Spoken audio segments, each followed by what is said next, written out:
Hi, it's Christine Daigle. I'm Jena Brown. They tell me I'm J. Kevin Tumlinson. And I'm JD Barker. Welcome to Writers Inc. So I need some parenting advice from you guys. And I kind of Okay. touched on this in our text chain. I've been waiting And my to give the whole audience, life to give this. Go ahead. says the guy who doesn't have kids. I have Right. no kids. Here's Yep. my advice. Go ahead. All right, so What you to got? give the audience a little context, my daughter is 8, and she's been struggling with reading for a while now. And we finally got her to the point where she's like she seems like she enjoys it. Like we always have to twist her arm and get her to do it. But like we read to her every night. She reads to us every night. But one of the other things I've been encouraging probably over the last, I don't know, maybe 5 or 6 months or so is just making up stories. Like storytelling. So like if she doesn't want to read a book that night, like that's her choice. She can either read a book with us or she can tell us a story. And then I record those and I Love that. transcribe them and staple them. So she's got like a little library of stories that she's made up over the last, 6 months or whatever it's been. So I encourage that creative aspect as much as I possibly can. Then the other day we got a frantic text from one of the parents over at my daughter's school. And she basically said, "I'm so sorry to hear what happened to so and so." And my wife was like, "I'm not sure what this is about. I don't know who so and so is." And like she thought maybe this person had texted, like the wrong person. But then like 20 minutes later, she got another one, and then another one, Oh and then no. we got a phone call from my daughter's teacher. So apparently, my daughter told a story to some of her classmates at recess about a friend of hers who went to Disney World with her grandma and died in a tsunami. Now, as far as I know, you can't get hit by a tsunami at Disney World because Orlando's kind of in the middle of the state. But like she told this story convincingly enough where the kids went home and told their parents, and like this kind of spread from one to the next to the next. So my wife and I are trying to figure out how to deal with this because one side of me is like, this is great. She's actually making stuff up to the point where it's believable. Like that's what I do, and I get paid well for doing it. So I want to encourage that. And the other part of me is like, holy shit, we need to put a, a governor on this before it gets out of hand. So I'm trying to figure out how to approach her because I haven't actually talked to her specifically about this. My wife kind of did. So Mm. they've had that conversation, but like I'm the one who encourages the creative stuff.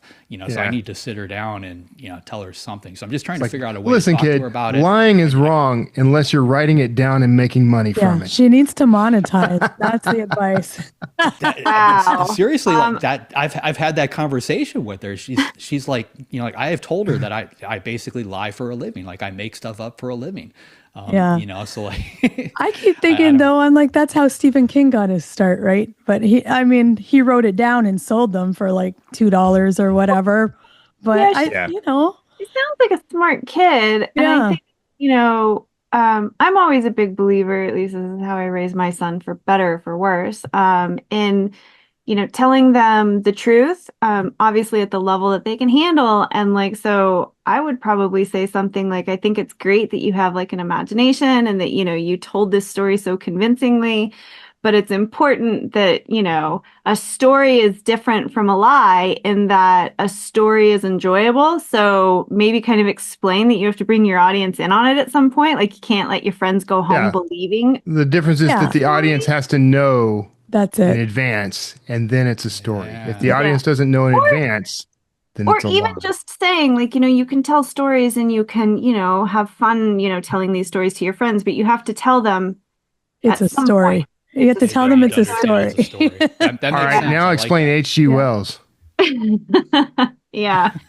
Because I think kids like pick up on things. I guess that's why I've always been a big believer in the truth, like kind of letting them understand. I think that's why kids always ask why, which drives everyone crazy. But, they're trying to process and understand. And so if she understands that it's not the storytelling that's the problem, it's sort of just, well, they can't go home thinking it's the truth. Like you have to tell them. I feel like maybe that'll click for her. Yeah. I Yeah. don't That's know. something that I've honestly noticed, like, and I never really thought about it before, but little kids, like, when you read them a story or when they see something on TV, as far as they're concerned, it's true. Like Yeah. they don't mentally understand that it's not true. And honestly, it brought me back to when 9/11 happened. And I don't know if you remember the news stories when 9/11 happened, but kids were, they saw the video of these planes hitting the buildings and Mhm. they saw that video repeated over and over again. And a lot of kids actually believed that, a bunch of buildings came down, Yeah. because they saw that same video over and over again. So it's like, it's kind of the same thing, like you tell a kid a story, like they don't necessarily understand that it's a made up story. Yeah. Yeah. Yeah, and I think Can I just say, by the way, I thought you were going a different direction with that story for a second. Like they saw that and they believed that 9/11 actually happened. And I'm like, wow, they need to get JD his tinfoil hat, man. wow. That Kevin, sounds more like what Jenna would have said. I would not. Kevin thinks I'm a conspiracy theorist, and all I have just revealed is the dark truth of the world. I'm the only anti-government one here, I think. The government faked 9/11. Oh, Wow. ratings. No, it didn't. no. Kevin, Oh, You- Say that out loud. no. That's how you get that knock on your door at 3:00 in the They morning. can come and knocking. They can come and knock. Oh my God. So, yeah, I told you my advice, by the way. Tumlinson won't be available. monetize. I Write told them you down my and advice. monetize. Yeah, monetize it, but and let her see the number. Let her see how much money it makes, and then donate every penny of it in her name to a tsunami charity. Wow. All right. Then she learns Kevin, the value of making a buck, but also not lying. So, yeah. So I did not pull my news up right away. Okay, here we got the news. So the anxiety plaguing male fiction writers, or the Kevin Tumlinson story. In reviewing recent novels about the contemporary male experience, Robert Rubsum hits on the idea that writers know they have to compete with the internet and video games for men's attention, and many writers attempt to do this by imitating those other more dopamine-inducing forms of media. Some authors stated they received direction from editors and publishers encouraging them to connect all the dots for readers to make their books easy to understand and digest. Others argue that with only about 16% of Americans reading for pleasure and many young people weary of social media, fiction should lean into what screens can't: deep immersion. Let them be a true alternative rather than a poor imitation. Also, Any the of Kevin these thoughts Thompson story. Any of these thoughts ever pass through your head? when Oh, you're writing a yeah. book? Yeah. No. Well, when I'm writing a book, they pass through my head that like I need to make this for shorter interest spans. That Yeah, passes through my head a lot. I don't cater to short attention spans. They can go elsewhere. That's not my audience. Oh You no, know- Kevin, your books are very fast paced, and I think that I don't know. But they're not short dopamine hits though. Like you still have to read the whole book, and it's 350 pages plus whatever. So it's not like, now I get plenty of people who say they read it in an afternoon or whatever, but that's different from I just spent the past 3 hours, scrolling through TikTok or YouTube shorts. That's not the same hit. It is kind of, I like my stuff to be fast paced, but when you get to the end of it, you've gone on a trip. You didn't just, but I think that's flip a channel. the purpose of fast paced. I mean, I Yeah. think like some of this kind of goes to the argument between like, more literary works versus, the four-letter genre fiction is that, Isn't genre 5 letters? the elites sort of look at genre fiction as Maybe not. not as, I guess, satisfying, or I don't know what the right word is. And I think that sometimes you lean into that. You hear things like 1,000-word chapters, popcorn chapters, right? It's like Yeah. you Oh, have yeah. to just keep eating because they're short and they're snappy. And I think that's sort of what mimics social media in a way. If you have a very short chapter that's like kind of action packed, even if it's a slower Okay. chapter, you end on the cliff note, right? It's like that yeah. reel. It takes you to the next one, which takes you to the next one, which takes Yeah. you to the next one. All right. Well, I'd like to change my answer. Yeah. No, I I think absolutely do this. I always say this. I feel like this. I say this all the time, but there are different readers, right? So Yeah. you have readers who want that slower paced, more challenging, more ambiguous, more immersive fiction.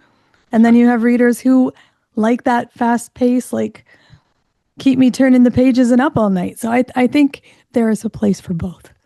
I Yeah. would be very curious to see the levels or on each of those, those two groups. Like, Yeah. is genre fiction increasing in readership? Is literary fiction decreasing? Vice versa? Yeah. Based on what the story is about, we should see an increase in genre fiction, and literary should be drying up because, if you're looking for that TikTok hit in a book, you're not going to find it in literary.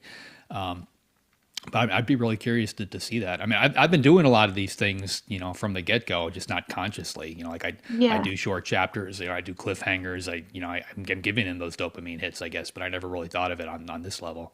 Yeah. I like reading those kinds of books. I think there's probably a core group of readers, right? Like, I don't know that literary fiction will ever like completely dry up, because I know that like in my, like personal friend group, people who prefer literary fiction, like they sort of like the slower nature of the book. Like they like to go in and sort of meander through the story and spend, weeks or months reading one book versus I think, us genre readers, like I like to get in a story and have it just like reach in, grab you by the throat, and you're just like, you will finish this. Like I like reading those kinds of books, which is why I don't like the meandering books. So I don't know. I think it's probably you're always going to have both, but I think genre fiction is,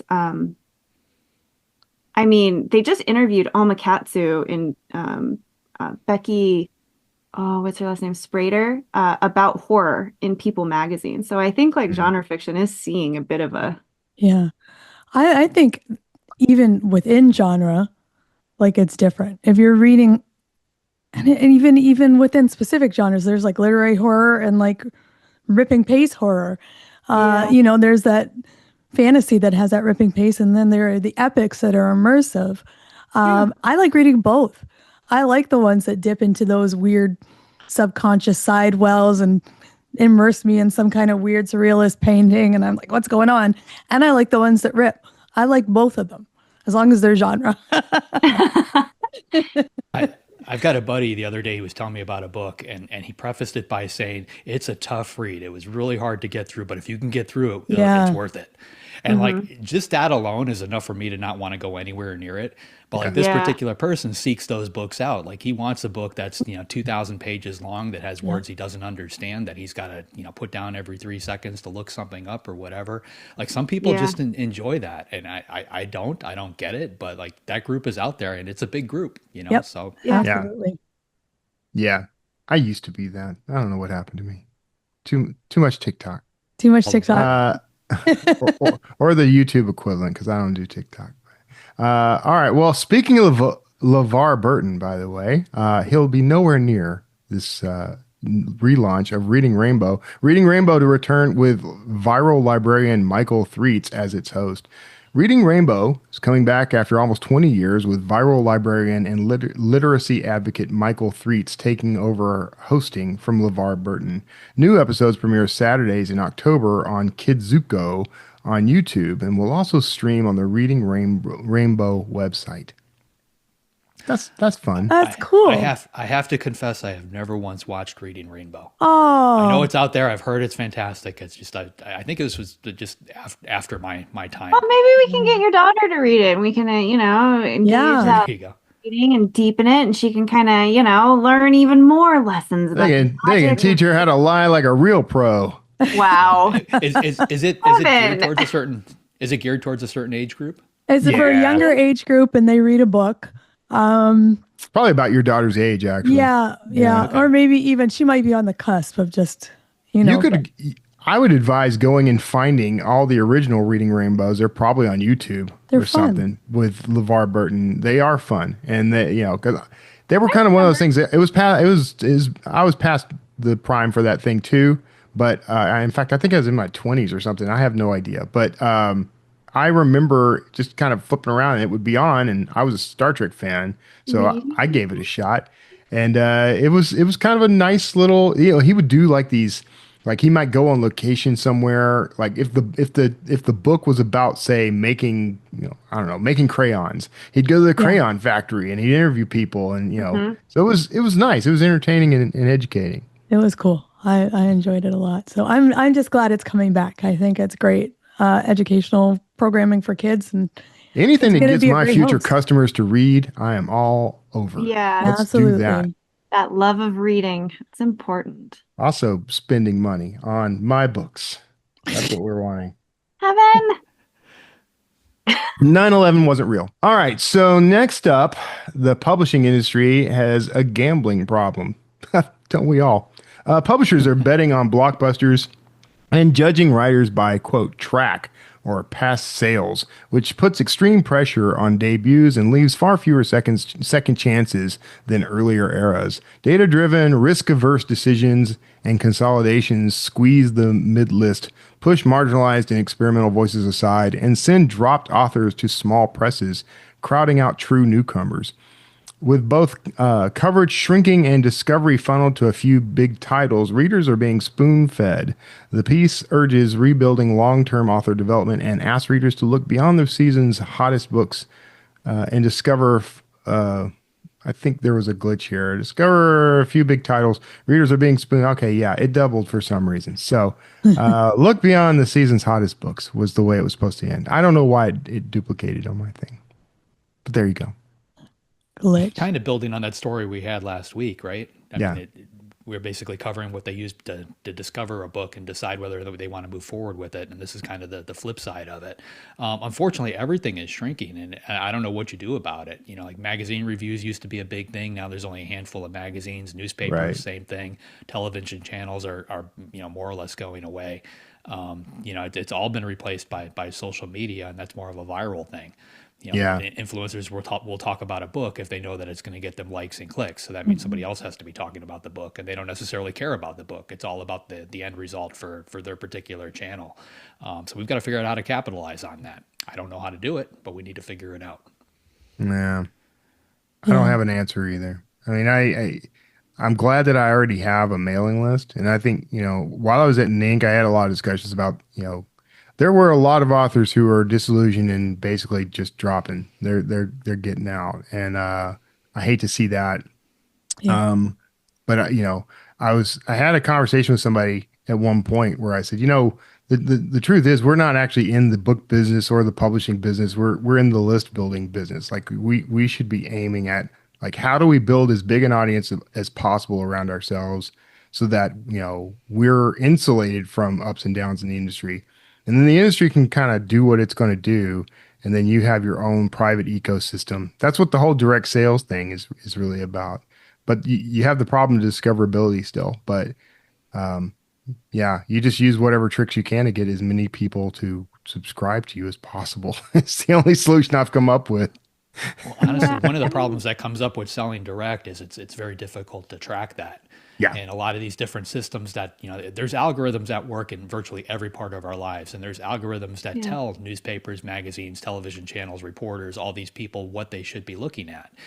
So you could be selling a ton of books, but if you're doing it through a ton of different channels, there's nothing that's actually aggregating that information.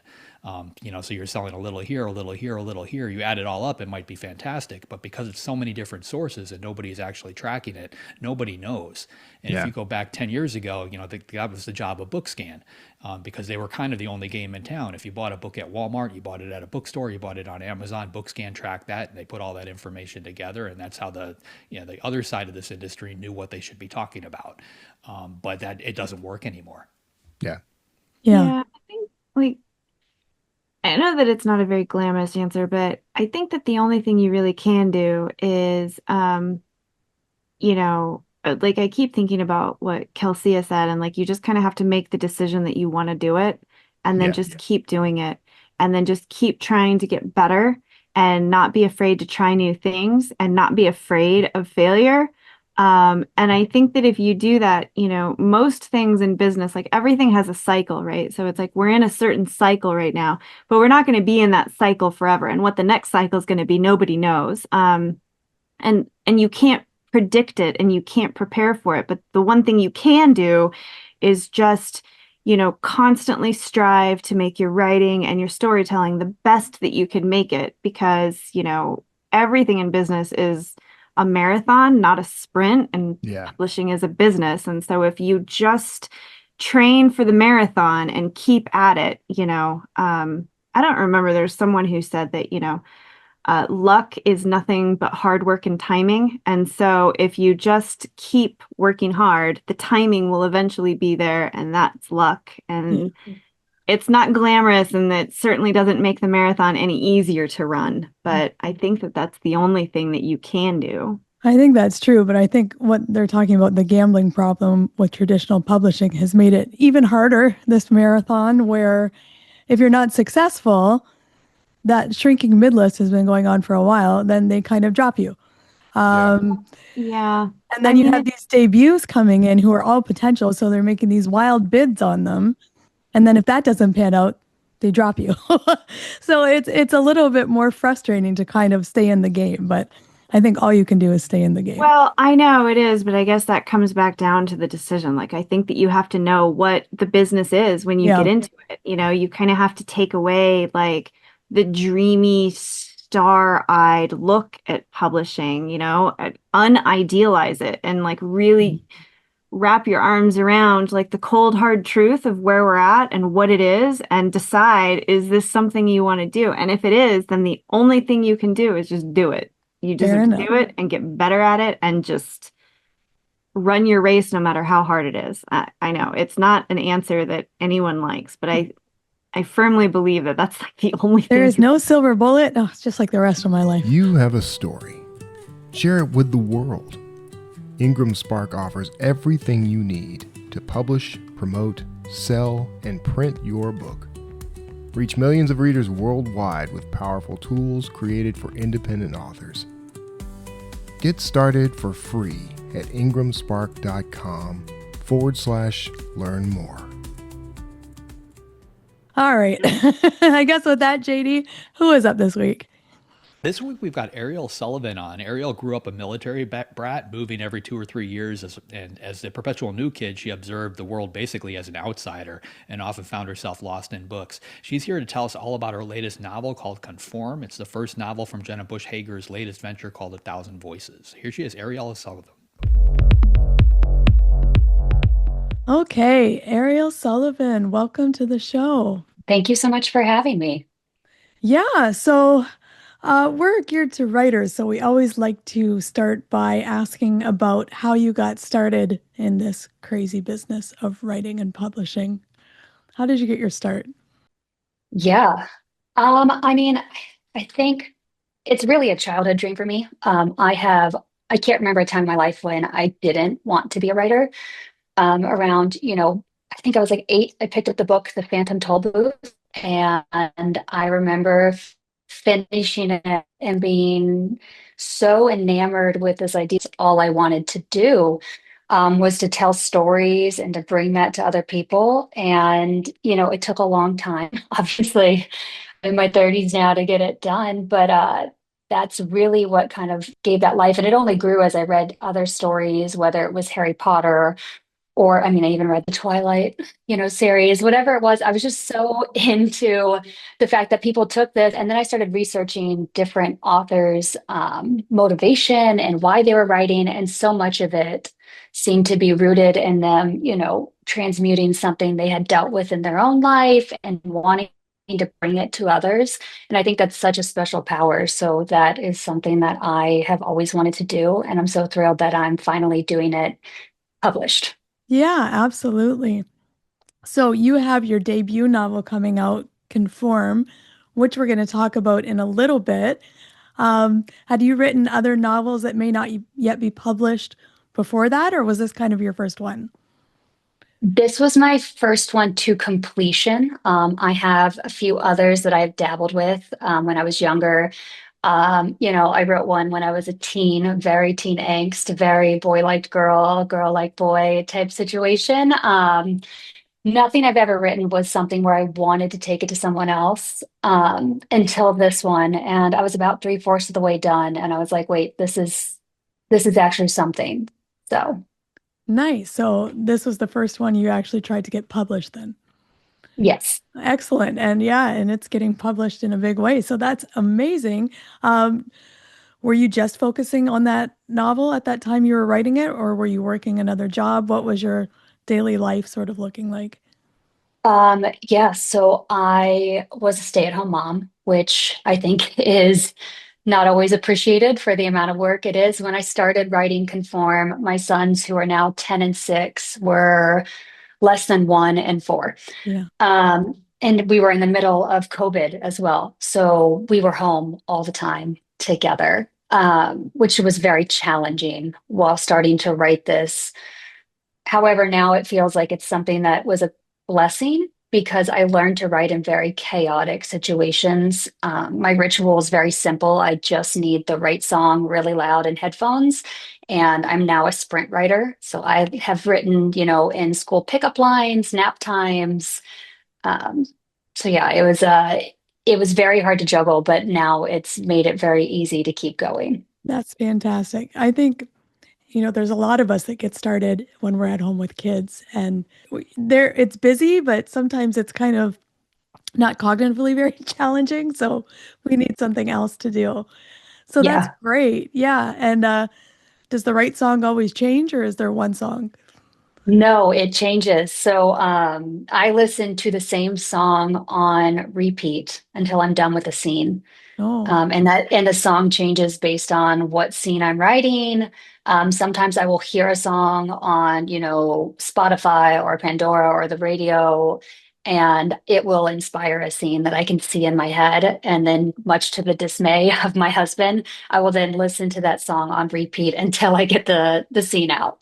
well, that's very cool. I like that a lot. I know people have playlists or certain styles of music, words, not words, but one song for a scene. I don't know that I've heard that before, so I'm curious if other people do that. That's pretty neat. Yeah, I would love to hear it because it's a strange thing. And then once that scene is done, I almost can't stand the song for a while. Yeah. And so I have to like tuck it away and like take a break and then I'll come back to it later. But yeah, I am building a playlist for Conform just for fun. But it's my number one ritual and the only thing that really matters to me while writing. Yeah, I love that. I do that too. Sometimes white noise, sometimes music, depending what I'm doing. So it's Yeah. very helpful to stay focused, especially when you don't have a lot of time, like when you're writing in chaos, right? Yeah, and it feels like it almost quiets that internal chatter a little bit. And so the subconscious thoughts change for me when I put the music on. And then I researched it too and found out like it pulls on your limbic system in the brain. And that's where you store a lot of emotion. And that emotion, like they say, that music can help you tap into that. Yeah, And so I find that very interesting that it's kind of all tied together. But for me, the music makes it very meditative and quiets all the chatter. yeah. I love that. Okay, so you've got this first book you've completed. You know it's something. How did you go about trying to get it published? Did you find an agent? What did that journey look like for you? I think it looks probably like most writers. I went to Google and finding literary agents and, fumbled my way through that. I sent it out. I like finished the book. I didn't really edit it because I was new to this whole thing. So I gave this unedited book out into the world, this manuscript, and got rejected by all of them. So I went back, I edited, and then I tried it again. And I was going through my second round of querying agents and fielding rejections. And then the Jenna piece came into it because her youngest son and my youngest son were in the same class. They Okay. had been in the same class like 2 years in a row.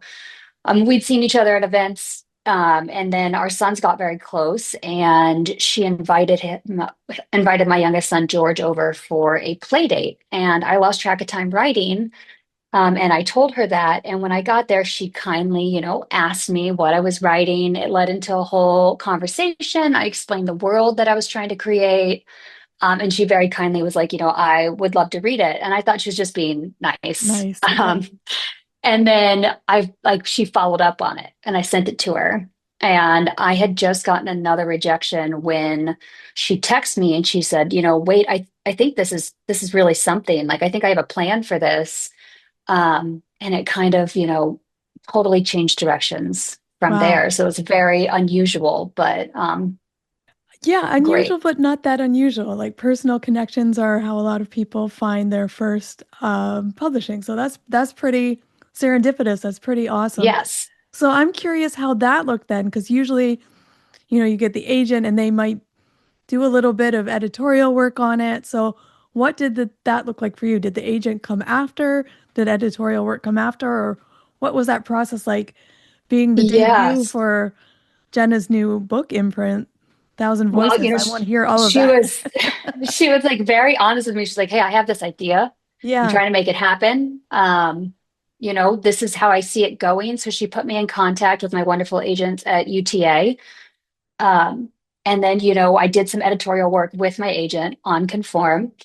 And then we had another very honest conversation of like, hey, do we want to go in on this together as the debut? Like, we're going to obviously have to go in on the publishing, and all that and be in line with all the different deals for starting her imprint in this book. And so we both agreed, and we had a lot of very great, honest conversations, and we went into it and ended up, at Penguin Random House, which was phenomenal. But it was a collective group, which I felt very interesting because I've everything I'd read is it's a very difficult, sometimes lonely situation to get the book published, and mine had started that way and then just morphed into this. And I'm beyond flattered and honored to be her first debut novel, and she's got some other really great ones coming along too. That's wonderful. So you were in kind of on the ground floor as this was being built and were able to offer suggestions and be a part of the whole process.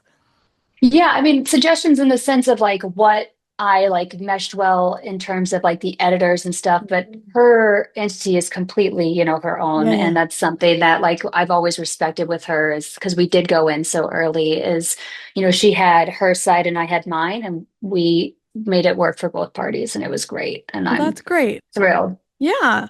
So let's talk about the book now, Conform. Okay. What was the inspiration? Why did you want to write this book? So this book actually came from a pretty dark time in my life. Like I'd mentioned, my youngest was under a year, and I had gone through fertility struggles between my two kids, and I finally got pregnant, and I had this wonderful, healthy baby boy. And life sometimes isn't fair, and I got hit with some terrible, terrible postpartum depression. Okay. It was a very dark and lonely time for me, and I really felt like I kind of, hit a rock bottom in my life, and it didn't help. And also was, very unfortunate that the whole world was kind of going through that as well, because my son was 6 months old when everything shut down for COVID. And so I think the loneliness I was feeling was also felt, kind of worldwide, and everything was very dark. We all didn't know what was happening in those early days. And it kind of left me in this place where I didn't have a reason not to write anymore. Yeah. And then the inspiration for the story came after one of those really fun, text message chains where somebody tests positive, and now we all have to track and find out if you were with them. Yeah. And my husband and I were talking late at night about it. And I was like, I don't think we're at risk. And I made the joke, one of these days we're just going to have like a chip in our wrist that just gives us all our health stuff all the time, because we were all so obsessed with, our pulse ox, and everybody was trying to make sure they were as healthy as possible. So I said that, we joked, we went to bed. I woke up with my son at, 2 a.m. to do a nighttime feed, put him back to sleep. And as I was, feeding him, all I could think about was this comment I made. And I was like, what if there was this world where your health was your currency? What if your genes were what made you have, your job or your life? And I didn't go back to bed after I put my son to sleep, and I started forming this plan. So it all came kind of from a really sad time, but it's created something really beautiful in my life. Yeah. Yeah. And you just kind of got that what if, and it got snowballing, and now you've got a And whole book. now I've got a whole book. I've got a trilogy of trilogies. So Yeah, and that's interesting. You're talking about it was kind of a dark time. We were all, cooped up at home, and I noticed a few times in the books it talks about something like you thought there was a good guy and a bad guy, didn't you? Was that kind of that morally grayness of the characters? Was that also, you think, inspired by that time, or what interests you I about writing do. that? I do. I have always been infatuated with the gray in stories. I think the black and white can be two polar opposite, and I think there's room for a discussion in the middle. And, during COVID, everybody felt very differently on social distancing, on vaccines. There were so many things that felt very isolating. Mhm. People were in one or the other. And so I think that really inspired this idea of when I split the society up of having, one side that seemed very clearly, in the clouds and had one point of view, and one beneath with a different point of view.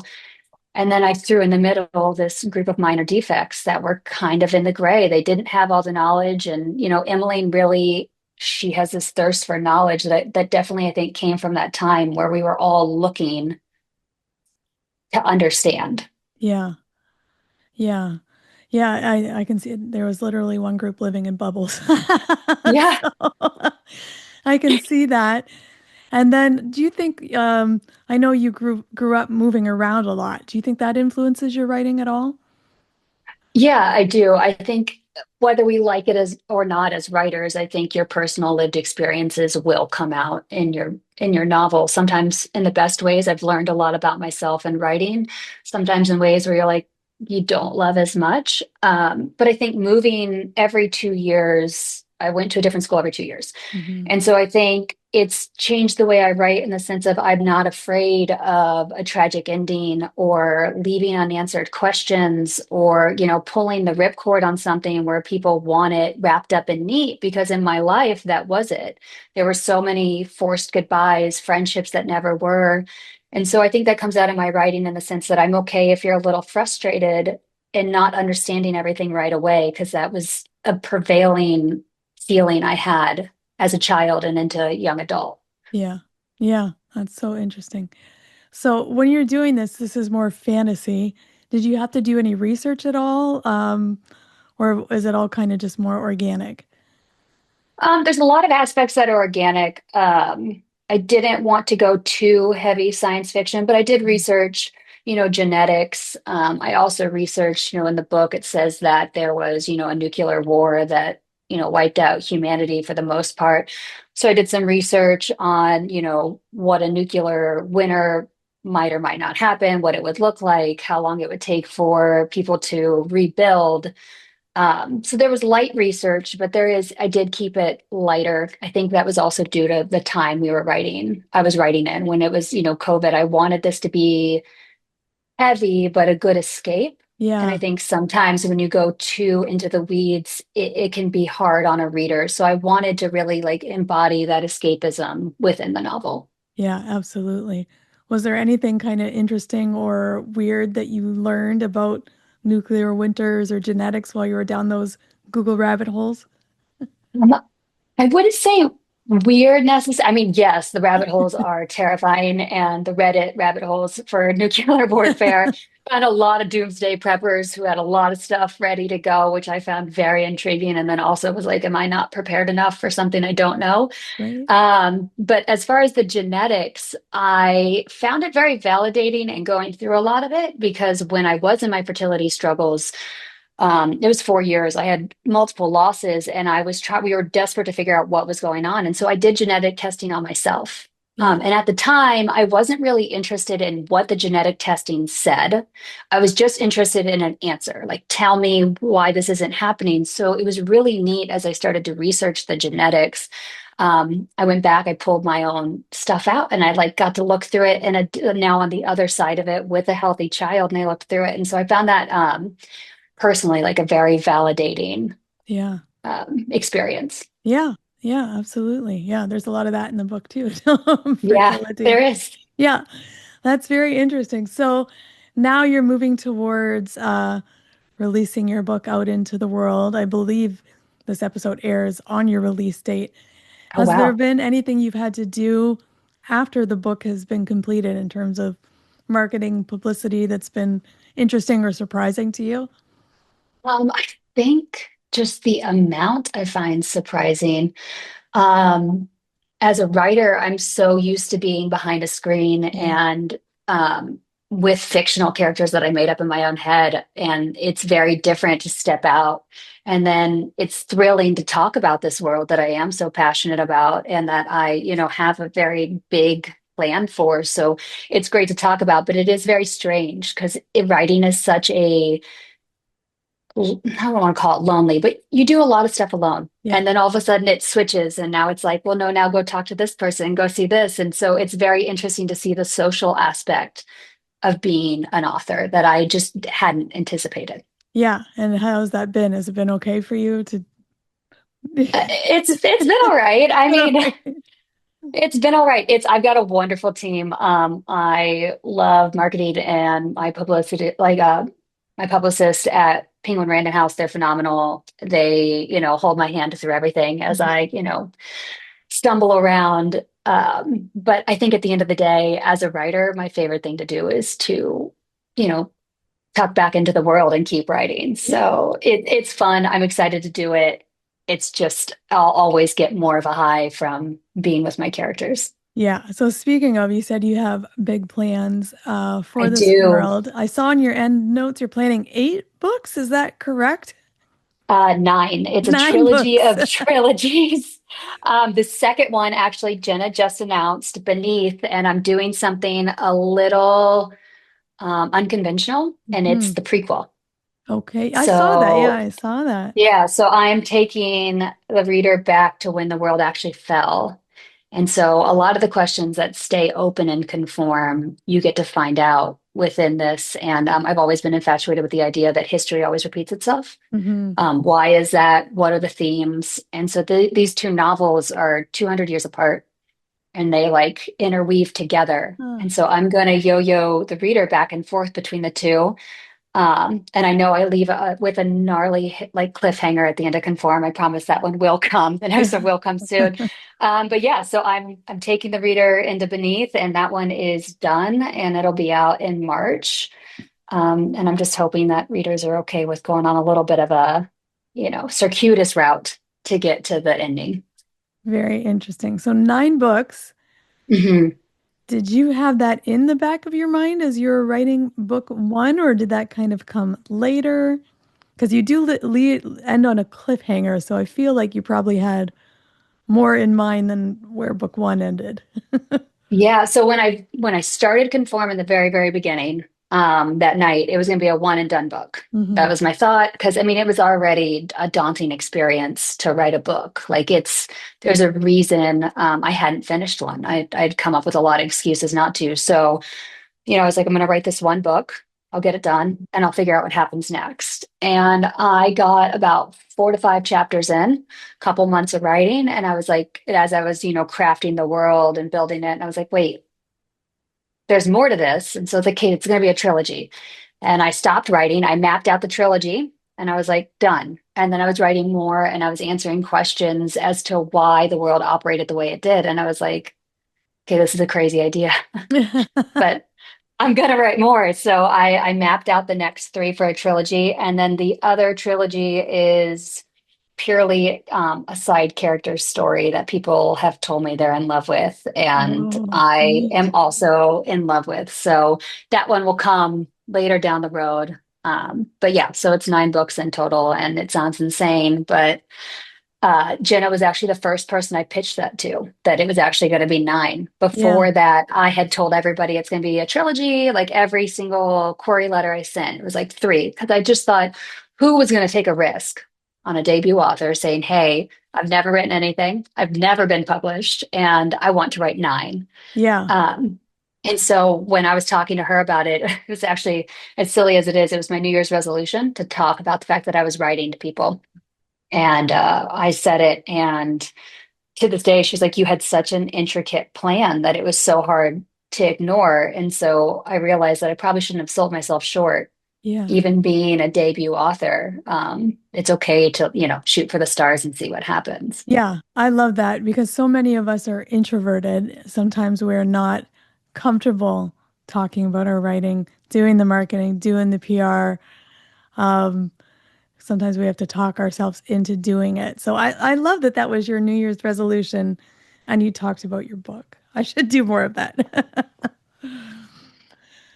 Oh, I mean, it's one of those things like I am very introverted. I don't want to always talk. I still have to this day people I'm doing something for my son's school because they do a book fair every year. And the wonderful woman running it, asked me to volunteer. And I was like, of course. And I just did a class coffee and I had multiple friends of mine who I'm close with come up and be like, I didn't even know you wrote. yeah. And so it's hard to get, like, sometimes you are the person in your own way, especially when we are typically people who want to hide away and be alone. So it's very hard, but I would encourage everybody to market your book and talk about it because Yes. you never know where a conversation's going to go. No, and then you end up creating your own genre. What are we calling this? Dystomance? What? They're coining it dystomance. Dystomance. Romantasy was such a big hit. We're now taking it into dystopian, Yeah. which they're, conflicting genres, but we'll see how it goes. Yeah, I think it's really fun. We're starting to see more genre mashups, and I think it's great to get things that are a little bit different. So, Yeah, yeah. Why okay. stay, in the lines? Yeah. 9 books Yeah. in Dystomance. Do you think you'll stay in the fantasy genre like for your career, or do you think you might write outside of that? Um, I love a challenge, so Yeah. I'll probably try to get myself out of it.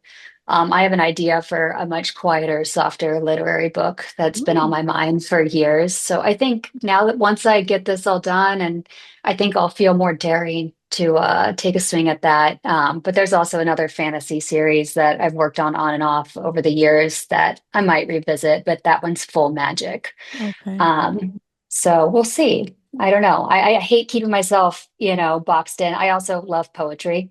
I've written poetry my whole life. And so maybe one day I always joke I'm going to write one called In My Notes because most of my poetry is in my phone notes.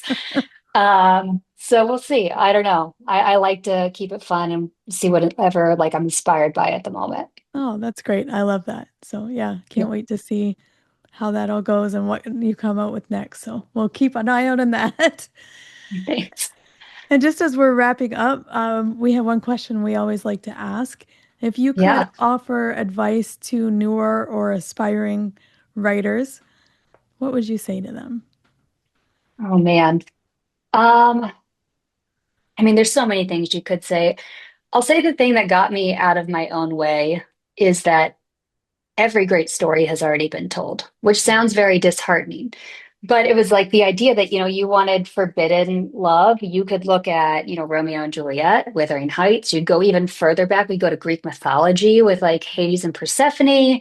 You do enemies to lovers and do Pride and Prejudice. Dystopian's been done. Everything's been done. And yet readers are still reading the stories. And so I stopped putting this pressure on myself that I had to reinvent the wheel or do something that's never been done. And I realized along the line that the only thing that made my story different than everybody else's is that I'm the one writing it. Yeah. And when you make yourself the element that people can't, duplicate, all of a sudden you have all this power. And so I stopped stressing that it needed to be this out of the park, hit. It was just me writing what I always wanted to, um, knowing that the pressure was off, and it changed everything for me. Yeah. That is such fantastic advice. No one has your voice or your perspective. So that's what you're bringing Mhm. to the story that's new. That's wonderful. Yeah. Yeah. Okay. That and write. I mean, that sounds redundant, but write what you don't want to write. I figured I've found in my experience that is the thing that I started this by saying I'm going to write 100 words a day and see what happens. And even on the days I don't want to write, I still will open my computer and write just 100 words because it just keeps you going.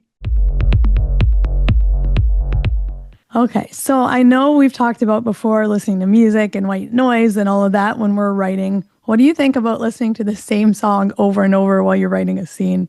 Does that appeal to you? Why or why not? That is madness. And honestly, it reminded me of a conversation that I had with Kuntz a few years back. I forget what book it was he had coming out, but they sent him 400,000 book plates to sign. Yeah. And it took him a little over 2 weeks to sign all these book plates. So he initially started off just, with a random playlist of stuff. Then he honed in on Paul Simon, and then he kind of dialed it back, and he was listening to just the Graceland album by Paul Simon. And then at one point he was just listening to one song off the Graceland album over and over and over again. And it was like this complete descent into madness that was going on as he signed all these. That's what it feels like to me. I've sort of accidentally done that. What's that, Jenna? I think it depends on the song. I don't know. Yeah, no, it honestly does. Because I know plenty of people that do that. Like the song can set the mood. That mood sets the chapter. So Yeah. it makes perfect sense. I can't do this anymore. But when I was in my 20s and even a little bit into my 30s, while I was writing, I would play things like one thing that got played over and over again was all the behind the scenes DVDs for the Lord of the Rings trilogy, the extended edition stuff. Because I had watched and listened to that so many times, it was just noise. And so I could sit, and it was comforting. Like, it was like, I wasn't alone. There was and I guess it's a little bit like sitting in a cafe or something and trying to write with a bunch of chatties all around you, I guess. But I can't do it anymore. Now it distracts me, and I don't know why. Yeah. I was just thinking, like, I like to listen to specific genres of music for different characters in different books.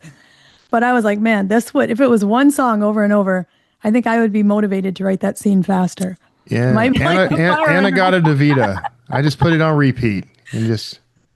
I guess I was saying when you were talking about soundtracks, I guess I could do that, with like a musical score, whether it's classical, because those don't have lyrics. And so it's very like, those like the swells of the music and all that. Like, I could see listening to that over and over again because it does like evoke a certain feeling. So if you're trying to like stay tapped into an emotion, I think that could work well. I don't know if I've ever intentionally done that though. I've unintentionally listened to the same song over and over and over again. Yeah. But that's a different story. So it's interesting because I don't really listen to something. I occasionally I'll put in like a cinematic playlist or something, but not so that it doesn't inform what I'm writing per se. I've noticed instead, it's more of a what sort of mood do I want to be in as a writer, and so a lot of times I'll do like lo-fi or jazz or blues or depending on the mood I want to be in, and so I'll get a thread of music going that way. But so is the mood you want to be in? It doesn't tie into the story. What you're writing, like, so if you're sad, you can't write like a happy, upbeat scene. Oh, I don't have emotions, so it works out fine. God, Kevin.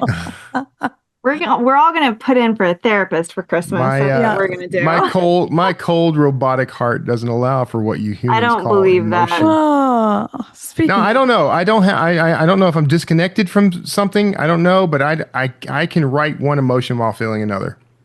So that's weird. I don't know. For me. That's weird. That's probably indicative of me being psychotic or something. So we'll get some If there are any practicing psychiatrists listening, please let us know what's wrong with Kevin. I am what one calls neurodivergent. It's a common theme on the show.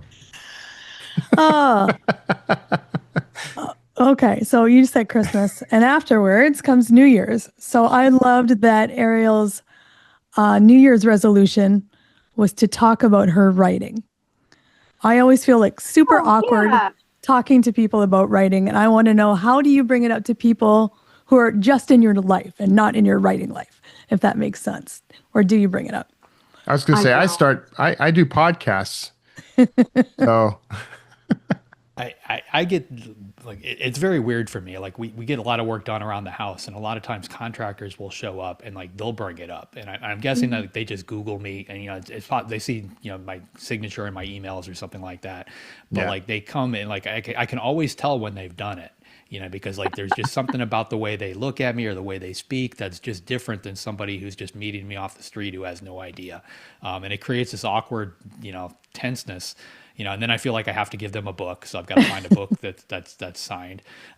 So yes, it's an odd thing, but I think we all need to get better at talking about it, and not only with people like on interviews and those types of situations, but just in social stuff, because I think a lot of people just don't understand. Like they see the perfect author in a movie or a TV show, and that's their understanding of what our lives are, and that's couldn't I do nothing to dissuade them from that opinion, and so there's two things. There's two things you can always count on. You invite them to your cabin. Oh yeah, I tell them, when the next time you're in, the north, come on over. So there's two things I will always do. I will always work in that I'm an author. Always, any conversation I ever have, ask my wife. Sometimes in the middle of our conversations, I just remind her gently, I'm a writer. And the other is karaoke. So those two things you can always count on Kevin for. And sometimes I combine those two things. I bet you do. Yeah. I don't know. I'll say, like, if people ask, what do you do? I usually just say, like, oh, I'm a writer. I do a lot of freelance stuff. If they ask, I'll talk about like. Do you downplay it like that? Do you say, I'm a writer? Do you downplay it? Yeah, because what I've noticed is like, first of all, no one knows what that means. And then they'll be like, oh, what books have you written? And then you have to like go into this whole like, well, I've written several, but where can I buy it? Well, you can't. Like, when is it coming out? Maybe never. And like, and I always get the is it anything? I say, I'm a writer. Oh, anything I've read? How would I know what you've? Yes, that book, Da Vinci Code. That's me. I know. I guess it just gets like. I guess I've just noticed that people usually have like this weird, like they're just at a certain point, like your answers just get bizarre and then like they're confused and you're just like, and so I've learned like, I'm a freelance writer because at least, if they Google that, there's like a bunch of freelance stuff up and then that feels like it kind of puts a nice button on the conversation and I don't have to get into the whole like, let me tell you about the woes of traditional publishing. Yeah, I had this experience. See, I was trying. She inspired me. So last week, I emailed 3 boxes of books to go to Author Nation, and I had to bring them across the border from Ontario over to Michigan to mail them. And so I had 3 sealed boxes, and I had 1 signed copy out, going, if the border guard asks me about it, I'll give it to him. And I'm like, I had 3 boxes of books. And he's like, go. I'm like, oh, man, I didn't even get to talk about it. He didn't care. Well, the flip side of that is you're smuggling contraband and you just try to bribe the border guy. Yeah. Oh, I know. You catch somebody in the wrong mood, that could be a problem. You could open the boxes if he wants to. That's his right. Come but on. I was just going to be nice and give him a book, but he did not give a crap. He was just like, you're this innocent ball of sunshine. Like Christine could like get busted for, bribing a border guard and they would still just be like, she's fine. She didn't know what she was doing. Just let her go. I know. I was so excited. I went into the post office and I had like the copy in my backpack because I'm like, it's media mail. And the post office guy didn't care. So I'm like, fine, nobody's getting this book. I'm just going to keep it. You should have put it somewhere random. Have you seen that company that does that? They're called like Book Fairies and they have like this international thing and you can sign up and like put these stickers in a book and just leave them in random places. And they have like a social media site because they're supposed to find the book and then say what book they found where. And it's like, cool. Yeah, they'll find them. Emma Watson did a whole thing where she hid a bunch of books around London and like in random places for people to find. I think that's so fun. That's very fun. Yeah. That's all right. So in Vegas, we should hide a bunch of books. I like it. Let's get stickers and people can post on social media where they found books. I love it. Yeah. All right. Well, with that, JD, who's up next week? Next week, we've got A.G. Riddle coming on. Riddle spent 10 years starting and running internet companies before retiring just to focus on his true passion, which was writing. He's the author of 13 novels and has sold over 6 million copies worldwide in 20 languages. A.G. Riddle. Yeah, it's going to be great. If you'd like to be notified as soon as new episodes publish, make sure you go to writersincpodcast.com and sign up now. We'll see you next episode and have a great week of writing. Thanks for listening to this episode of Writers Inc. Access the show notes and leave a comment at writersincpodcast.com.